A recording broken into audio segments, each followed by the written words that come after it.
And now it's time for the keynote address by Mr. Tim Curtis, Director and UNESCO Representative for the UNESCO Regional Office in New Delhi. I would like to say a few words before Mr. Curtis takes. Tim Curtis is the Director and UNESCO Representative of the New Delhi Regional Office for South Asia, covering Bangladesh, Bhutan, India, Nepal, the Maldives, and Sri Lanka, a position he has held since October 2023. Prior to this appointment, he served for close to 8 years as the Secretary of UNESCO's 2003 Convention for the Safeguarding of the Intangible Cultural Heritage, overseeing both the statutory and operational dimensions of UNESCO's Global Program for Living Heritage from UNESCO headquarters in Paris. He has close to 30 years of experience in the field of culture and sustainable development in diverse contexts, with research and professional experience in the Pacific, East Africa, Southeast, and South Asia, as well as Europe. He holds a PhD in cultural anthropology from the Research School of Pacific and Asian Studies at the Australian National University and has served with UNESCO for over 20 years across 3 continents. Mr. Curtis, it is my pleasure to invite you to say a few words. Thank you.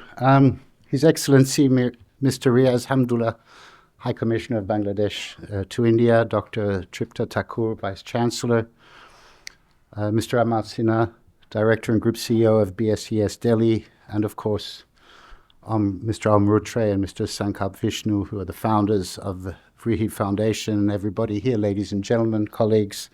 Namaste. It's really wonderful to be here for what I think is a very exciting topic.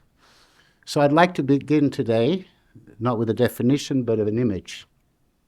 An image of a street food vendor in Old Delhi at dawn, with the coal glowing and the smell arriving before the sun rises. She has been doing this for about 30 years, and her mother was doing it before her. The recipes she uses were never written down. They live in her hands, and every morning a crowd gathers. Regulars from the neighborhood, a laborer who's walked from a construction site a couple of kilometers away, a student who grew up on the other side of the country and found something here that tastes almost like home. That stall is many things at once. It's a livelihood, it's a memory, and it's a migration story. And it is a living cultural heritage, as rich and complex as anything you might find in a museum. And that's what I'd like to explore today. The idea of food as heritage and the concept of what we call foodways. At UNESCO, we speak of intangible cultural heritage, the living practices, knowledge systems, and expressions that communities recognize as integral to their identity.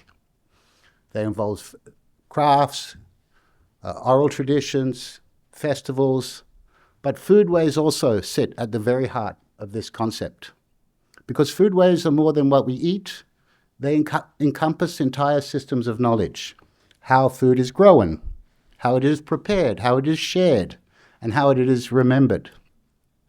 They are passed on, not through formal instruction, but through observation, practice, and presence. A grandmother's instinctive measure of spices, a farmer's intimate knowledge of seasonal cycles, a community gathering around a shared meal at a festival. These are expressions of who people are and where people come from. And of course, perhaps nowhere are foodways more visible, and particularly for cities, or more dynamic than in street food. Street food is where foodways become urban and where they become public. Street food brings the kitchen into the public sphere. It transforms private knowledge into shared experience and turns food into a living cultural space, informal but still deeply structured, spontaneous but still rooted in tradition. Street food spaces are where communities come alive and where conversations flow across boundaries of class, of language, and neighborhood, where identities are affirmed but also sometimes quietly renegotiated.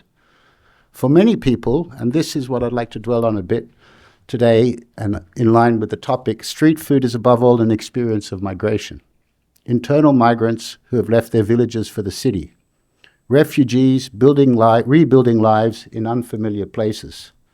Workers far from home who find in a particular dish or a particular smell something that returns them briefly to where they belong.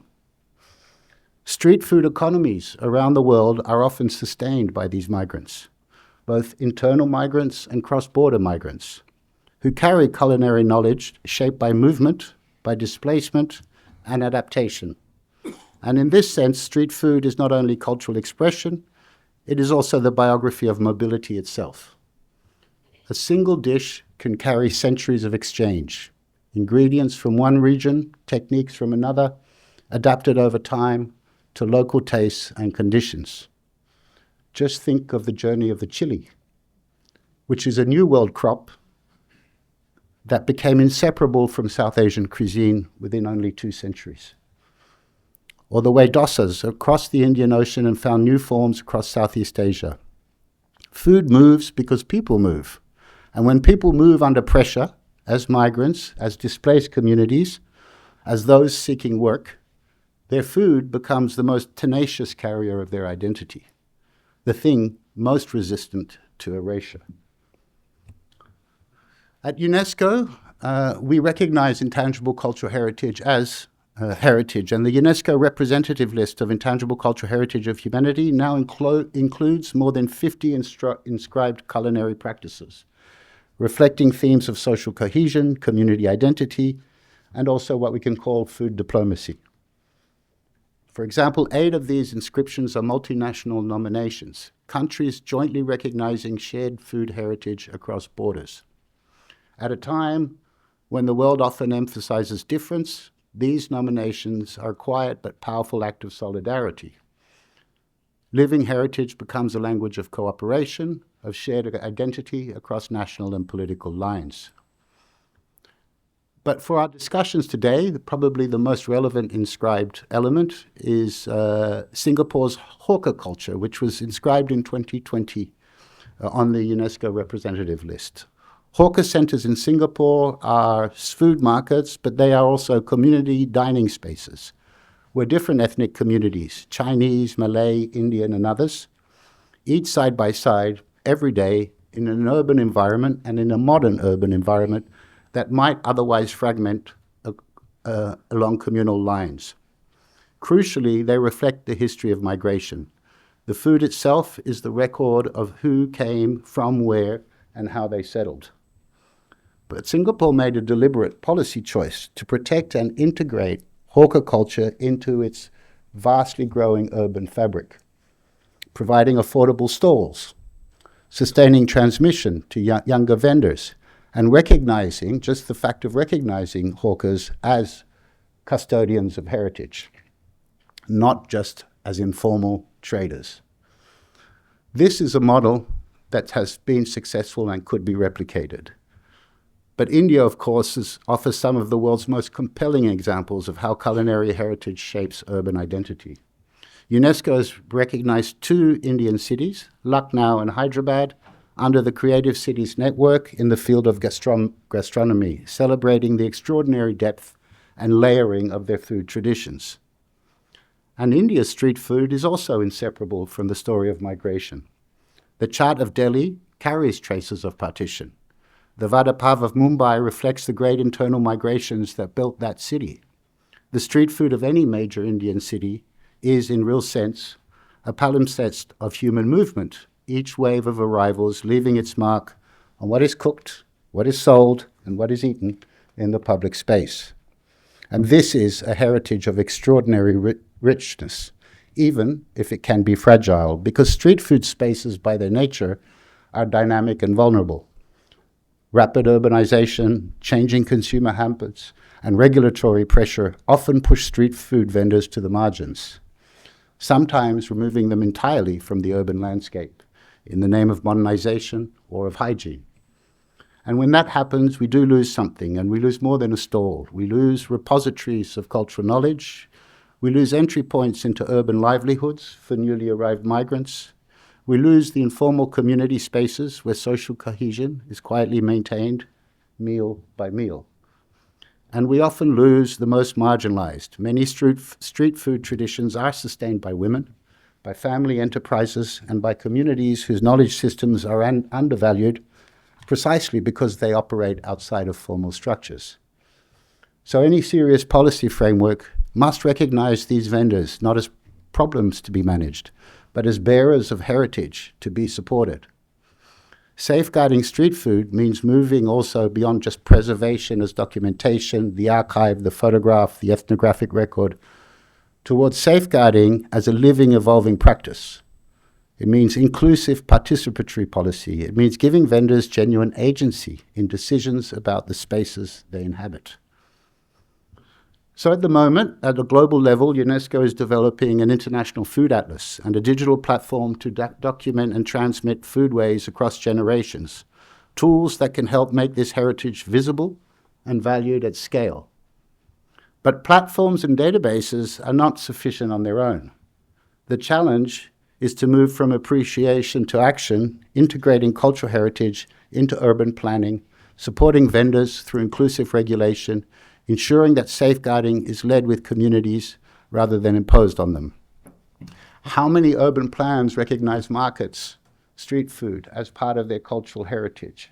There are some cities that have done it. The city of Bogota in Colombia has now identified its street vendors and its markets as part of the heritage of the city to be protected. Because when street food ecosystems are properly supported, they also contribute to employment, to food security, to tourism and inclusive cities. They are, in a very practical sense, instruments of sustainable development. So I invite you all the next time, and we all do, you stand at a street food stall waiting for your order, to take a moment to look around and maybe listen. Look at who is cooking. There's a good chance they came from somewhere else, another state, another country, another life. Their presence here and this food are part of the same story.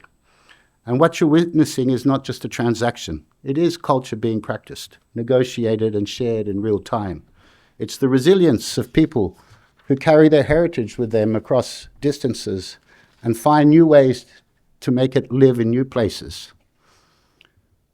So I think we should all continue to see this not only as heritage to be celebrated, but as a pathway towards dialogue, dignity, and more inclusive and sustainable futures. And in that sense, it remains one of the most powerful expressions of our shared humanity. With that, I'd like to thank you very much and wish you a wonderful discussion.